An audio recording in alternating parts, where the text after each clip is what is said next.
Hey you guys, how's everyone doing? This is your guy Assassin Dave and welcome back to another video. Going forward, we're going to do a lot of analytical type of videos to tell you the victory, the true reason behind the scene, behind the myth, the superficial level of stuff, why team win, why team is able to lose. And today we're going to take a look of how Echo swept through the grand finals and dominated 4-0 against Blacklist. The true reasons, the true FMVP. Now we're going to break it down. 3 categories. Number 1, draft. Number 2 is going to be the objective-based gameplay that carried Echo. And you're going to see the entire evidence. Why is that way? Number 3 is going to be one word, and that is Sanford. Now, even though the FMVP was given to Benny QT, who played out of his mind, who played really, really well, but I think, in my personal opinion, in my humble but largely correct opinion, Sanford definitely stand out to carry the entire team in those series. And today we're going to show you all the evidence that you need to come to the similar conclusion. Now, with that being said, let's quickly jump into the first category, which is draft. We're going to evaluate all the draft that is in this series. Now, with Echo, they adapted a very, very simple and straightforward drafting style, which is a counter in every single lane possible, especially the side lanes. And when they talk about first 2 picks, they especially picked mid lane, jungle, or something like Lapu. Very, very straightforward, very, very strong in the side lane that doesn't have a lot of counters. And you will see from game 1, you can see right here, right off the bat, we have Eve and we have Lapu, right? Very, very straightforward picks, nothing out of ordinary. Now, they saved the EXP lane, they saved the gold lane, they saved, well, actually, EXP was picked here. They saved the gold lane, the support, and as well as the jungle, as a lot of time is fill or counter picks. So in this case, after Harris was taken out, we eventually have Lunox coming out. Now, Lunox is straight up counter to Harris, because it doesn't matter how you dash, I can just straight up one-shot you. And Lunox also do really, really well against someone like Farsa. So overall, this draft is just really good. Support-wise, I think in this case, you just want to make sure you don't have the Diggy being taken out, knowing that Diggy was available. And you can see right here, Diggy was banned in the second phase of ban from Echo. So with that being said, let's take a look at the second draft. The second game draft. Once again, Echo was second pick and second ban. One more time, very straightforward draft coming out. Glue, not too much counter, right? Not too much stuff that is, you can do against them in lane. Yeah, you can pick Benedetta. Yes, you can pick Uranus or even Dyroth. But, eventually Glue always have a way to counter it. Always have a way to get your backline and glue your backline and just like be a noise. We call it Glue Monster. Actually, I think when we were training in Jakarta, Zane called it Glue Monster. But it truly is a monster. Now, look at Farsa, right? Eve is banned out from the side of Blacklist. So Farsa is one of the choices that's really popular, actually the entire N4 meta from the top teams. When you look at the scrim matches, when you look at the top teams, because Farsa has so much mobility, so much poke, and so much skilling into the late game. And eventually, they pick support, they pick their goal lane, and then, jungle, which is one of the choices you can use as a fill to see what works best. In this case, for Edrin being taken out, you use the dinosaur barrage to counter. And the same as your, your support choices, you have something like Franco, which counters Joy, and you have the Brody, which does really well against any other goal laners in lane. So it's just very standard draft, right? They draft universal picks that didn't have a lot of counters, and then they go with counter picks to make sure they have a decent time in lane. So if you look at the third draft, now Echo come to the first pick because Blacklist chose to go with the second one. Interesting fact is Blacklist's first pick win rate is about 50%. After this grand final, I think it dropped. Before the grand final, we had stats where their win rate was 50%. So if you look at this draft right here, Echo has first pick. So they pick something like Fredrin. Very universal, right? There's not too much stuff you can do about it. Yes, you can pick Barats, but it doesn't matter. Fredrin is just Fredrin. It's very, very universal. And after that, they chose to go with Lapu.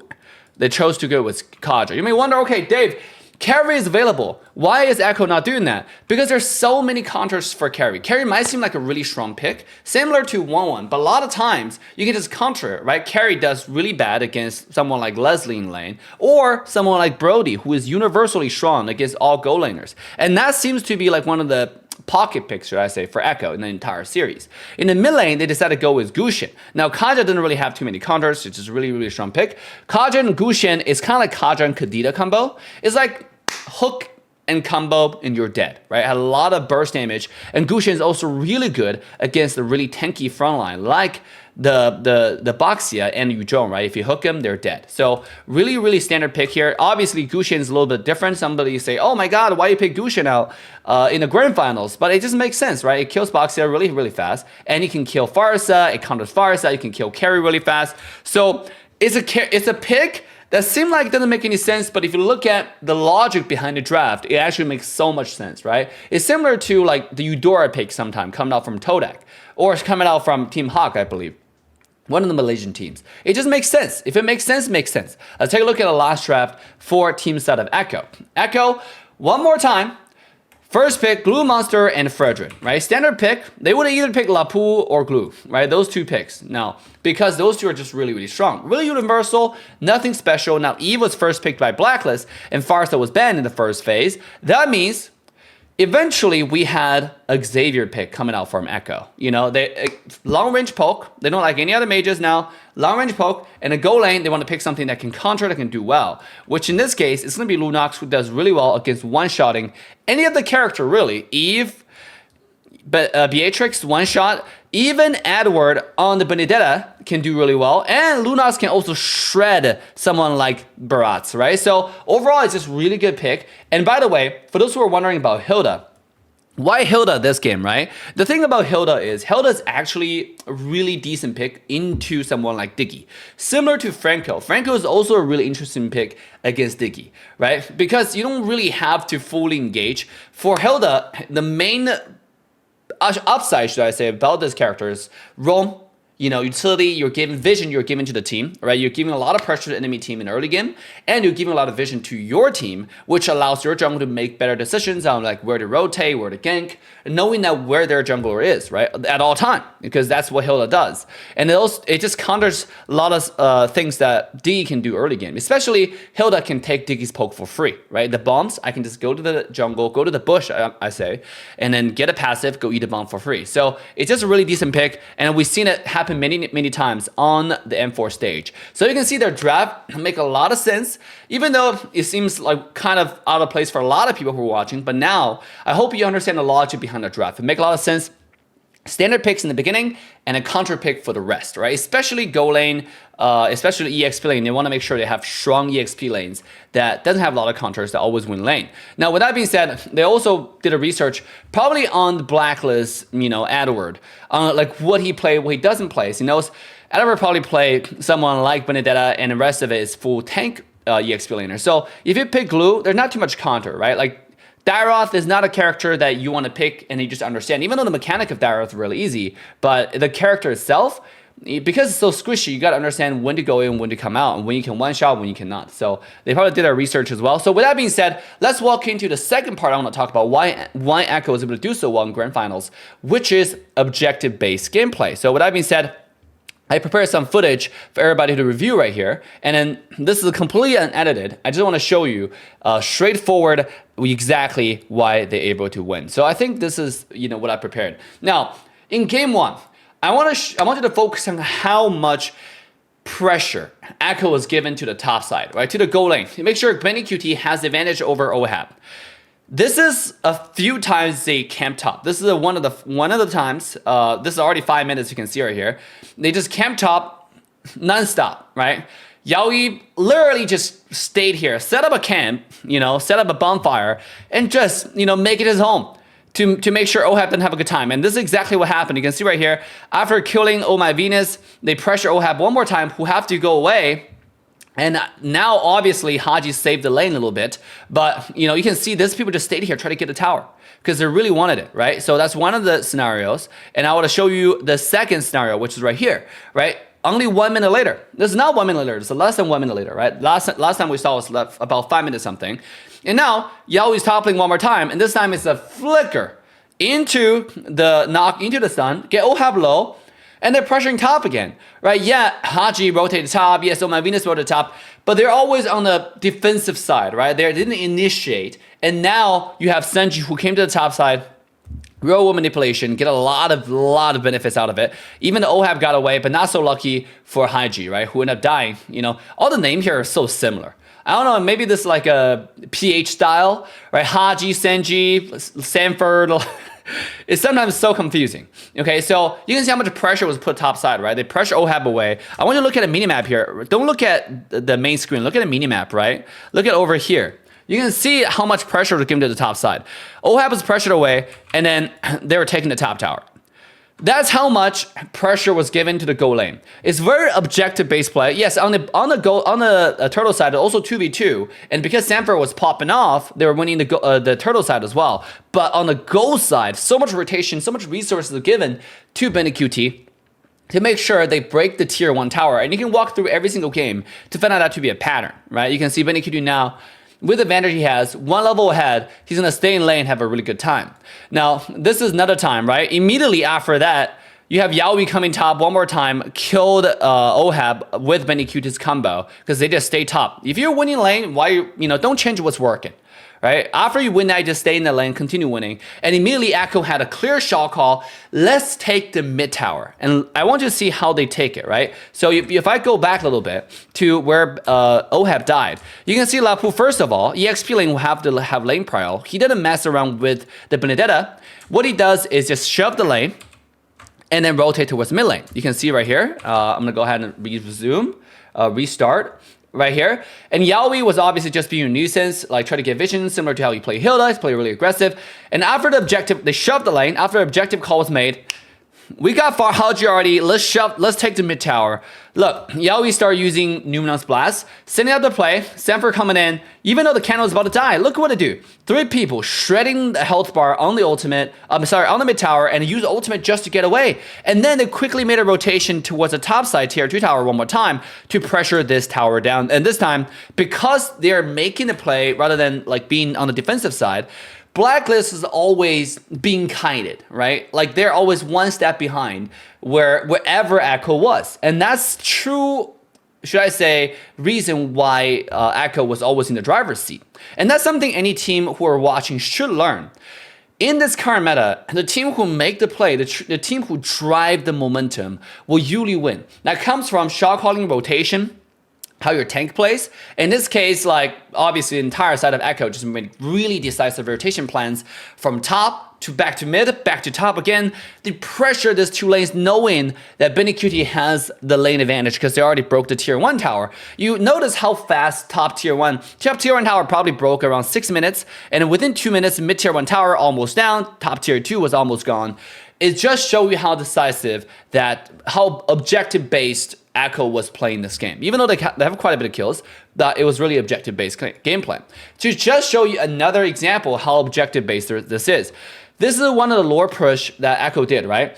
In the same game, they got top tower, they got top pressured, and nothing really happened, and they rotated towards the mid side, And then obviously they shoved the lane, and then immediately afterwards, Fireman dived to tier 2. Why? They have, look at advantage right here. They have 5,000 gold advantage. They know they can, so they go for it, right? But they didn't force it like a dumbass, right? Just because you made a shot call to take the mid tier 2 tower with the Lord doesn't mean you do it, you forcefully do it, right? You commit to it, but if it doesn't look good, you go away. Because 5 on 5 tower dive is always risky.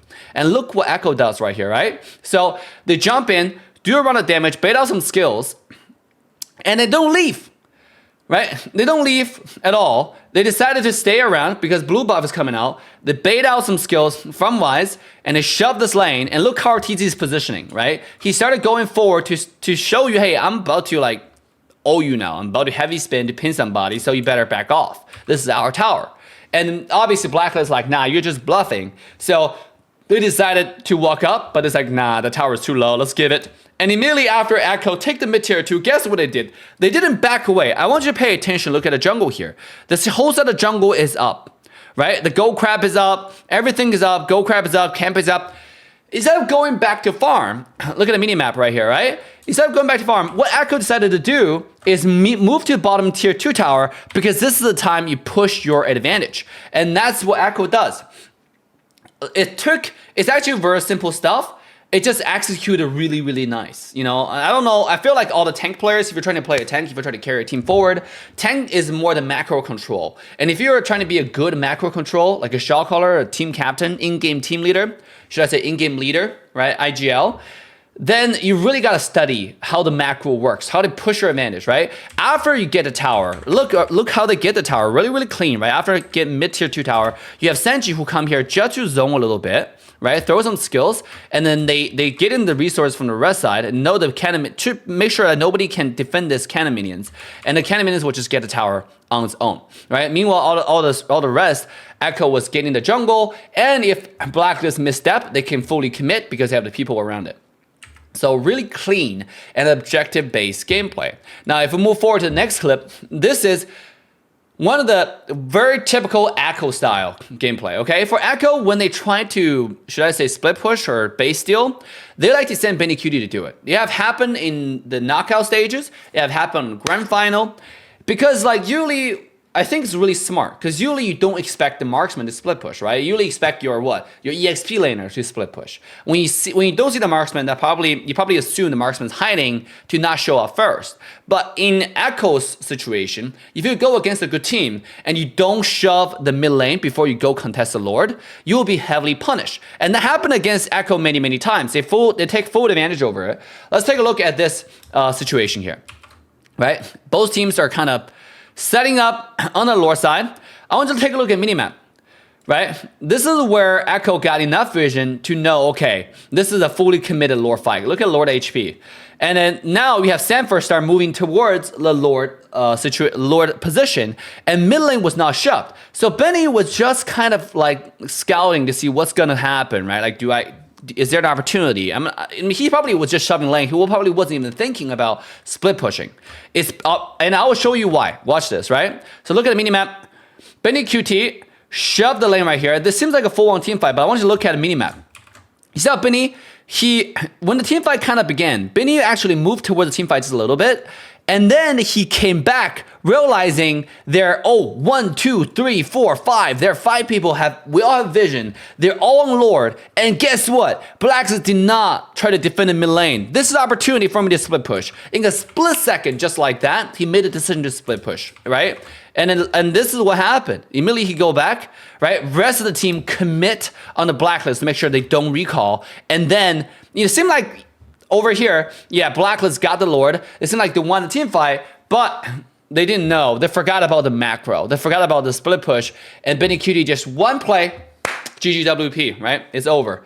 It's very, very smart. And then, it's actually just principle related stuff, basic related stuff. You don't do Lord unless you have lane control, right? Unless you don't have lane pressure. If you have too much lane pressure, you cannot do Lord. You simply can't. Because if you have lane pressure, what will happen is they can always choose to split push. They can always just choose to end the game, especially with Echo. They like to send Benny QT their marksman to do it. So I'm gonna go ahead and slow this down just to show you playback speed, the decision making from Benny QT right here, right? Look at the minimap one more time. So I want you to look at over here on the top left corner, right? Benny was clearing. The moment Senji ulted, you can see Benny QT start moving up towards the team fight, right? But the moment he realized there are 5 people here, he made this decision. Hey, guys, go buy time.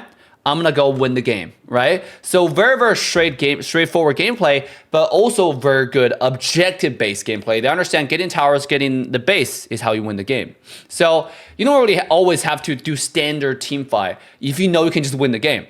Now, this is one more time of Echo pressuring topside, pressuring the goal lane for Benny QT to have the advantage. Very standard stuff.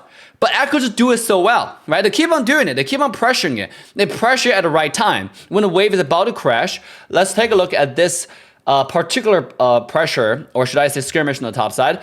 Carty is coming to the top side, Beta Oma Venus Ultimate, the time journey, and then he's really tanky. He is Fredrin, So he's gonna heal up a little bit and just run away, right? And meanwhile, look at Glue.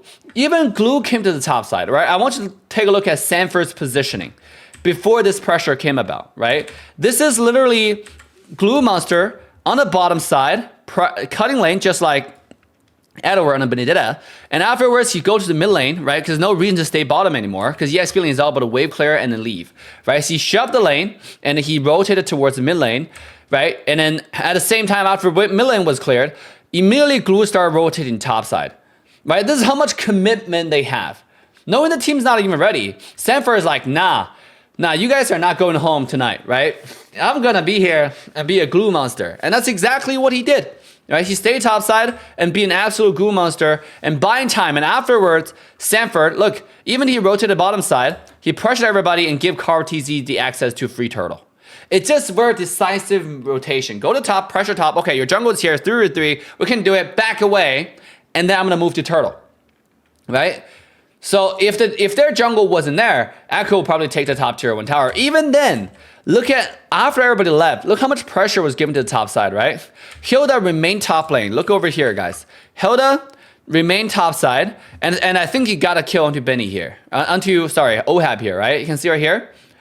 Yaoi, go to the top side, full comboed, under tier 2 tower, got a kill, onto Ohab, right? Even though Yaoi died, got put on a tower, but look at top side. Benny still had a full combo. All of a sudden, oh my Venus can't defend the tower anymore. Benny got free wave and a free gold crab, and then obviously Ohab got put behind and pressuring topside tower. Look at the topside tower here, right? 1 HP. That means that tower is gone. The next wave comes about. Yaoi is like, okay, I'm gonna tap this. Top tier 1. Just pressure a little bit. Tell them I'm still here. And guess what? They got a tower for free. And one more time, Ohab missed the full wave, right? He had to come back. He couldn't even go back to capture that wave because after 5 minutes. And Echo just got the first tier 1 tower on top side again. They pressure a lot onto the top, gold lane tower. A lot, right? Because that's just something they do. Objective-based play. All the fights are happening based on objectives, you know? Not too much like extravagance, not too much crazy stuff, it's just objective stuff. Over here, like random kills on the road, based on poke and stuff, is stuff that happens along the road. But really, what drives the game is objective-based game, right? Over here, Benny QT obviously down the rotation bottom side because they're trying to do a little lane swap. He had it over here, and they decided to go on Wise with a simple combo. Connection, basic stuff, team synergy, you know, do a little bit of damage, getting Wise low. But it's not, they know they couldn't kill Wise, so it's not like they committed to it. Even Carl TZ, he come here poked, but he wasn't committing to it. But Wise just got taken so low along the process, and they're like, okay, it's free kill, we'll take it, right? So I will show you the next objective-based play. One more time, this is 11 minutes into game 4, right? Again, let's take a look at the overall macro of the map. At this state of the game, nobody know where Edward is. And then Edward starts showing on the top side, right? I'm gonna split push because I am Benedetta, so he's gonna split push, right? The moment Echo saw this guy split push, guess what happened? Okay, Benny, by the way, guys, Edward's top side, let's go push mid. 5v3, 5v4, they push a number advantage to the extreme. We have to pressure this because we have to trade. They will know, like, this tier 2 tower might be gone, right? But it doesn't matter, right? Look at the top tier 2. This might be gone because they know Edward is pushing this. But they decided, okay, we're going to push mid tier 2. And more important, so they pressured it, right? 5 versus 4. Look how decisive this is. Under tier 2, right? You have Sanford going in tower diving. They juggle the aggro a little bit. And now Carl TZ is tanking. And they got easy 2 kill right here. Yaoi is in base. He didn't kill the person, but he got Ohab all the way back to base, reset it, which is similar to killing Ohab, because he couldn't contribute towards defending the tower.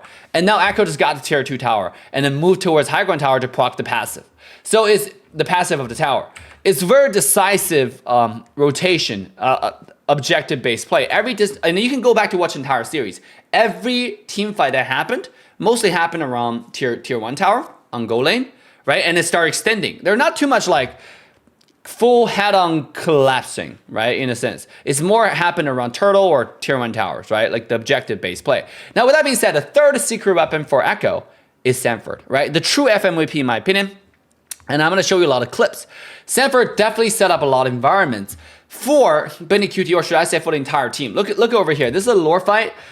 I want you to focus on Sanford, right? I want to focus on, and I want to explain the setup and why Sanford is so important and so instrumental to the victory of Echo. You can see right here, first of all, you have 3 people from Echo sitting in the back, all the carries including Franco, not doing anything because they don't have enough vision. And guess what?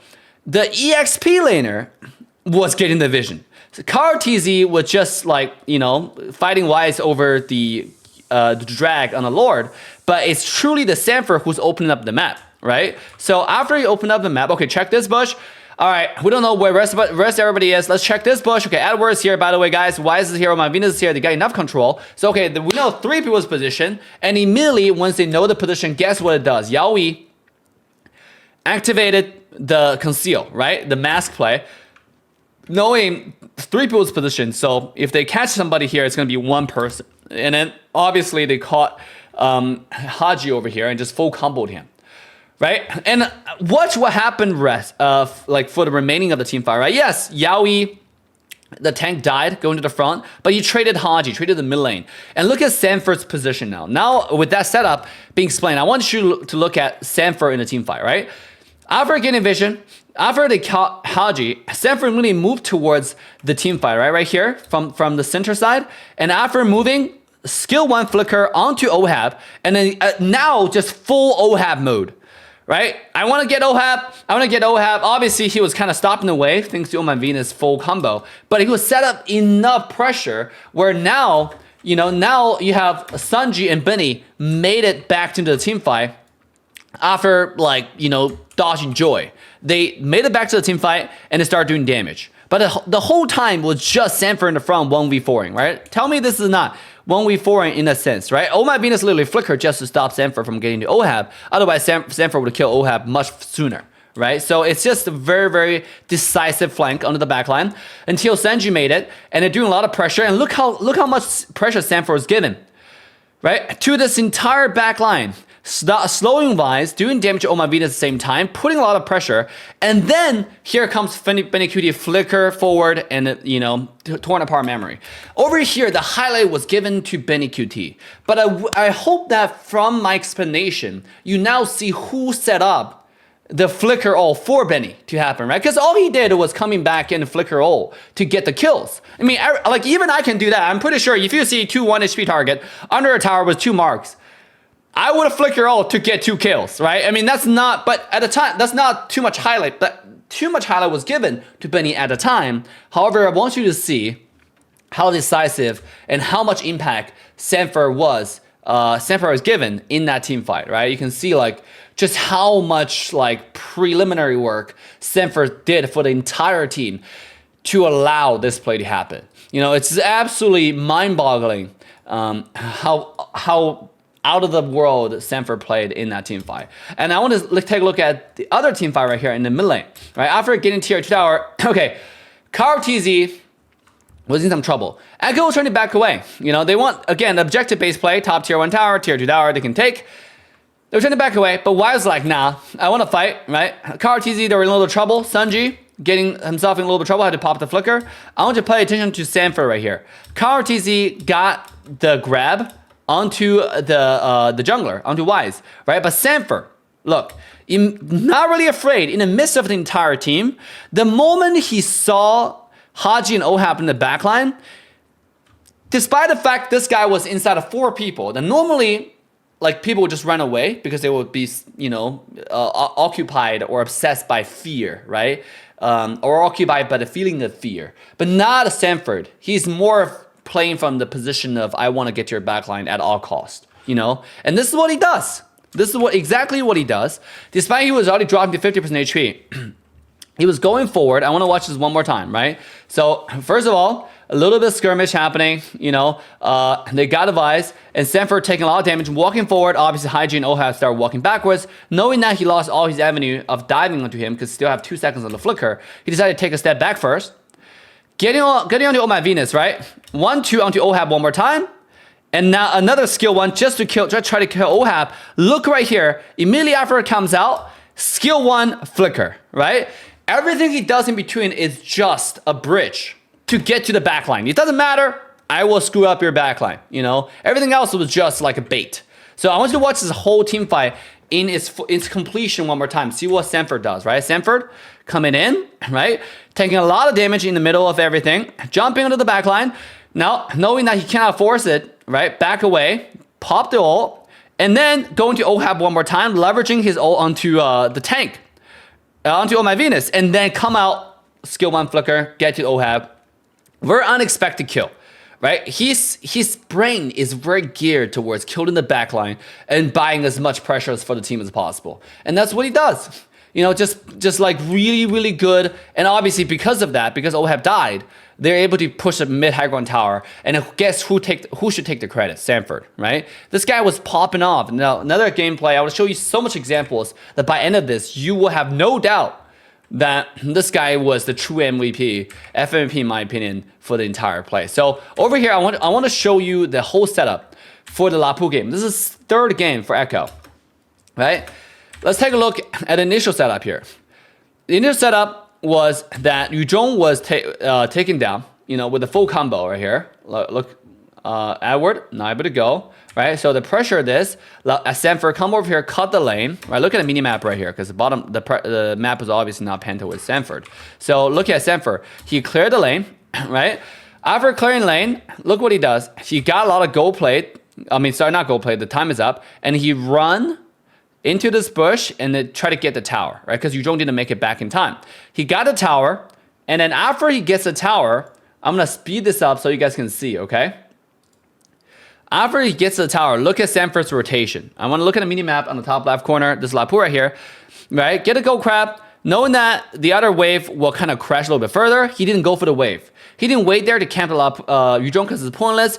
He rotated all the way top because now they know they can 5v2, right? They want to get top tier 2 tower, even if they have 4 people, even if Blacklist have 4 people here, knowing that Yuzhong was still bottom lane, Lapu rotated all the way top. Echo made a decisive rotation to 5v2 or 5v4 tower dive. And that's exactly what they did. Very objective-based rotation and very decisive play coming from everybody. So now I'm going to slow down back to normal speed. You can see now Lapu, right? The team fight started. It's starting off as one-on-one trade. Lapu ult flicker, beautiful 2-man stun, bravest warrior, right? And then just get 2 people. Backline, Haji OHAP, easy cleanup. 1 Sanford, your entire backline is dead. You know, just a very, very focused rotation and obviously incredible mechanics, you know, onto the backline. Now, are you telling me this top tier 1 siege had nothing to do with Lapu? Lapu's rotation was flawless, right? Coming to the mid lane, knowing that Yuzhong is not going to push a tower, and then knowing that even if he gets a tower, if you don't stay, and if you don't stay, he will get a tower. But knowing that if you don't get a tower, he rotating the top, committing the top tier 1 tower will get more advantage for the team. So really, really good rotation here from Sanford. And let's take a look at this Lord fight one more time, right? This is another Lord fight and I want to focus on Sanford one more time. You know how much pressure he was providing for the team. Starting off, Sanford was fighting, right? Starting off, it was Sanford, and then he was fighting the Lord in the middle of it, just try to get it burst down. But then Blacklist reacted and come over here fast enough. Well, I mean, this was Invis plus ultimate. Look at Sanford, dodging that with the ultimate, dodging the Numinous Blast with his own ultimate. And then after Conro put Wise away, Sanford was doing damage to the Lord for his jungler, for Call TZ to secure it. And obviously, at this point, Sanford has no more skills, right? Because he just used his entire ultimate to get a lore down. Okay, no problem, right? Juggle run on the side. He didn't just run away. Juggle run on the side. Okay, Benny got a beautiful kill on the side. And now, after he has the ultimate, he calls to the team, by the way, guys, I have my ult. Look what happens here, right? Dash in, skill 1, ultimate, and start going to the back line. And he doesn't... It seems like he was dashing onto the front line, but then immediately stun, flicker onto the back line, and just go crazy mode. Look at the stun. It stunned like 3 people, right? Stun, stun, stun. You see this? And this guy is a taunt, which is from Carl TZ's Fredrin. But everybody else is stunned by Sanford. Beautiful flicker into the back line. And again, like, how does your backline survive this, right? It's just absolutely insane what this guy does. You know, he kills your backline in a second and wins the game. You know, who won the team fight here for the team, right? It's Sanford. Obviously, Benny QT did a lot of work, and his position was beautiful. But most of the time, I think the setup come from Sanford. And that's why I think FMVP, if there are 2, I would give Sanford for sure. This guy is too good. Now, I want to show you this turtle fight. This is another clip from Sanford here on the turtle fight. Look, 150 is the timer, right? I want you to pay attention to the timing and rotation from Sanford. Shove the lane. He's already level 4, right? And now look at what he does. He shoved the lane. After he shoved the lane, right? Look at Sanford. He started rotating towards this bush, right? Look at this glue monster, right? He started rotating towards this bush, and he camps in this bush, right? He camped in this bush, and guess what he does? Moment he saw the barats, he started going on him like crazy. See that? He's just being a nuisance. This is not even a contest to the turtle, right? The turtle is given to Echo completely free, and guess who made that happen? Sanford, right? He was so focused onto Wise in the beginning phases of the game, and in the team fight he focused on the backline. Early game he focused on Wise to make sure he buys as much room as possible for his own jungler. It's just an EXP laner who know exactly what to do at all times. Look at Sanford, right here, right? He know that Wise is still doing the red buff. Look what it does. Look at the minimap. The minimap is not showing over here. The map was the camera not showing here, but he was screwing up Wise in the jungle. Skill 1 flicker into the ultimate, onto the ult, and killed Wise. Under the tower. Does not matter. And this guy survived, right? Like, look at the mechanics, using the ultimate, getting a little bit of HP, and then jumping backwards, like surviving through all this. 3-4 people, right? And guess what? Right? Yes, he lost a whole gold plate, but like, how does that? Sometimes losing a gold play is not that important, right? He lost the gold play, but look how much pressure, how much advantage bought for the team.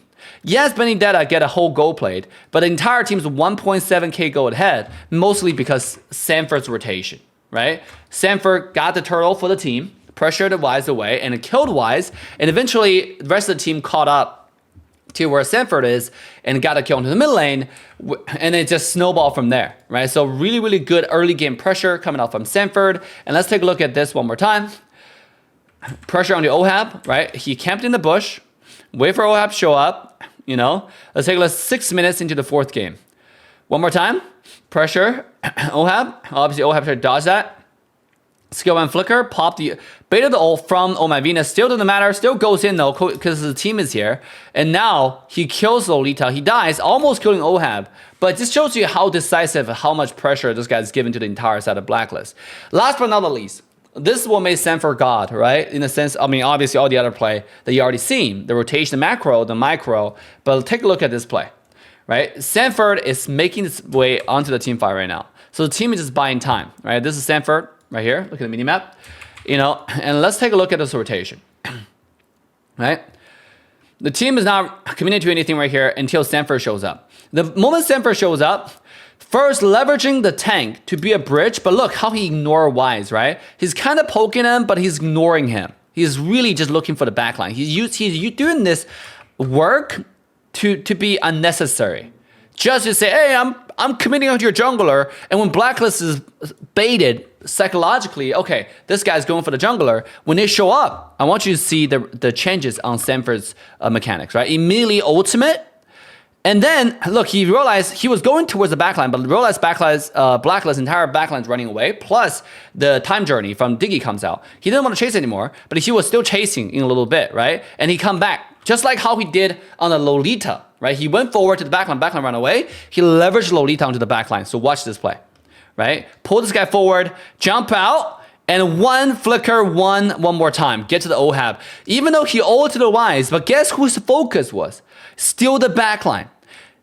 Every setup come from Sanford, this absolute monster, right? Kill Ohab. Ohab literally did not survive the whole time because the Sanford monster. People will say glue monster. It's really the Sanford monster. How is this not an FMVP play? Let's go back to watch this whole play and the whole thinking process one more time. He made his way to the team fight, pretending that he's fighting Wise to bait out the backline. And once the backline show up, he also walked forward, knowing that they're backing away. Okay, decided to go on Wise first and refresh the skill and pulling towards the backline. He does this over and over again. Skill 1, flicker, skill 1 more time. And guess what? Ohab is dead. So guys, those are the 3 things I want to talk about Echo's game, right? Really the true FMVP for Sanford, in my opinion. Put in so much work. And again, I just want to give Benny a lot of credit for playing so well. But in my opinion, though, if I am the judge, if I'm in a position of decision there, I would definitely give it to Sanford because he played so well of setting up everything for Benny to shine and got the extra FMVP that he deserved. So for the Blacklist side, obviously I think it's not like they played bad. it's just Echo had more drive to win the game. You know, when we were at the hotel, I felt like Echo, you cannot find Echo players in the lobby. Everybody was training day in and day out during the tournament times, right? After their match, they go back to the hotel and start screaming. This team wanted it really, really bad. And they got it. And, you know, everybody played out of their mind. Yaoi engages, right? You know, everybody played mechanically really good. Their objective focused gameplay is really good. I hope a lot of teams from around the world learn their basic clean strategy on draft, on rotation. It's mainly just discipline and drive, right? They wanted it. They have discipline to do it. They have the mechanics to do it, and everybody's a star. So that's my take on it. What do y'all think? That's about it for now. Let me know in the comment section. Like, subscribe, turn the bell on to all notification bells. Sunday signing off. I'll see you guys next time.